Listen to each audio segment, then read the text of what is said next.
which is not following the Georgian people will. ქართული ოცნების მმართველობა დიქტატორულ რეჟიმად ჩატარებული არჩევნები კი მიტაცებულად შეერთებულ შტატებში გამოაცხადეს.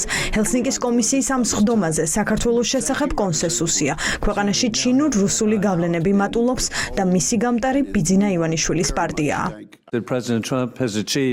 პრეზიდენტმა ტრამპმა დიდ შეთანხმებას მიაღწია სამხრეთ კავკასიაში, თუმცა ტრაგედია არის ის გაყალბებული არჩევნები, რაც საქართველოში ვნახეთ. რა რეკომენდაცია გაქვთ, რა უნდა გაკეთდეს ქართული ოცნების დიქტატურის წინააღმდეგ, რომელიც ახლა ძალიან მჭიდროდ თანამშრომლობს ჩინეთის კომუნისტურ პარტიასთან, რათა საქართველოს ერთადერთი შავი ზღვის პორტი გადასცეს ჩინეთის კომუნისტურ პარტიას, რაც ხელს აძლევს მათ გავლენა იქონიონ იმპორტზე, ცენტრალური აზიის ეკონომიკურ პროგრესსა და თავისუფლებაზე.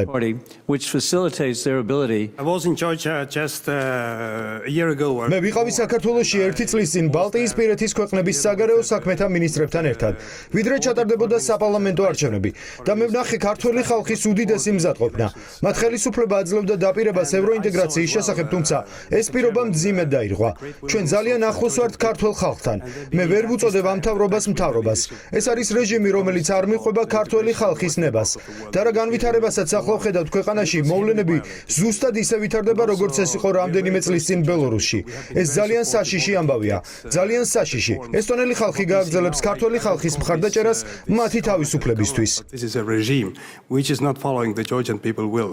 ქართული ოცნება და ქართველი ხალხი შტატებისთვის ეს ორი სხვადასხვა მცნება. ჰელსინკის კომისიის თავმჯდომარე სხდომაზე პირდაპირ ამბობს, რომ 2024 წელს საქართველოში სამართლიანი არჩევნები არ ჩატარებულა, ხოლო ის კი ვის ხელშიც ახლა ძალაუფლებაა, ქართულ ხალხს არ აურჩევია. Thank you, Representative Wilson. მადლობა ბატონ ვილსონს ურყევი და მამაცი ქართველი ხალხის გახსენებისთვის, ვინც დგას ზამთრის სიცივეში და ზაფხულის სიცხეში მთელი 1 წლის განმავლობაში გაყალბებული და უკანონო არჩევნების გასაპროტესტებლად, რაც უკვე მიჩნეულია ევროკავშირისა და ამერიკელების მხრიდან.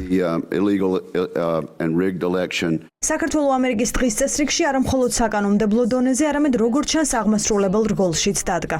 ამერიკის საელჩო გვამცნობს, რომ ქვეყანაში სახელმწიფო დეპარტამენტმა ოფიციალური წარმომადგენელი გამოგზავნა და კონკრეტული დავალება მისცა. გაარკვიოს, რამდენად არის მზად ქვეყანა რეგიონში ამერიკული ინტერესების გასატარებლად და როგორ შეძლებს მხარი დაუჭიროს ტრამპის მარშრუტს სამხრეთ კავკასიაში.